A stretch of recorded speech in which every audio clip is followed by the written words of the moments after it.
used to swim, and I used to be heavy into like gym work and weights, and I just found that there was nothing in me that kept moving me to go back.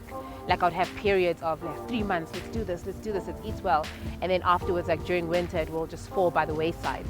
And when I found yoga, when I moved up to Pretoria, it was just the perfect everything, the perfect way to find myself, the perfect way to find what it is that I actually enjoy.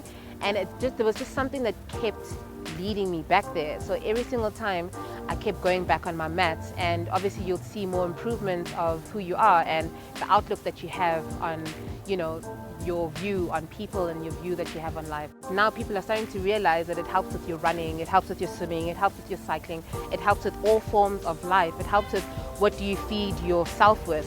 You actually start to be aware and be more conscious.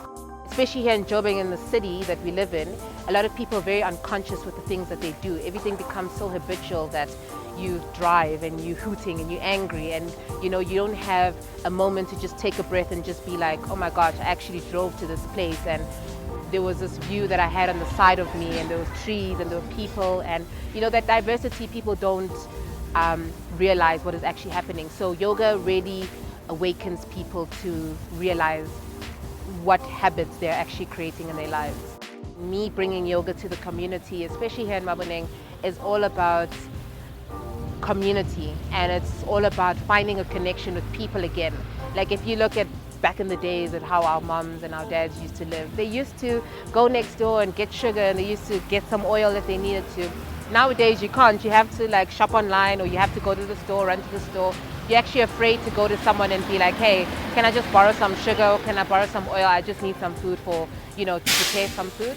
So I think with the whole movement that I'm trying to create is find like-minded people in one community, because we're all the same in different ways, and that's what yoga makes you realize.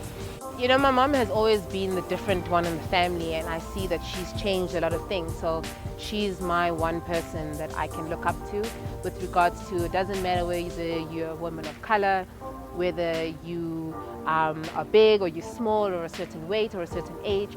No matter what, you can start with what you've got, with what you have, and you can begin with anything.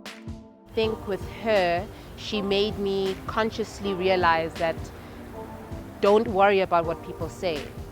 It's fine if it's not your typical yoga instructor. I'm not typical at all. I mean, not at all.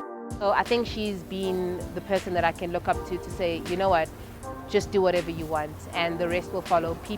You'll always find people that resonate with your spirit.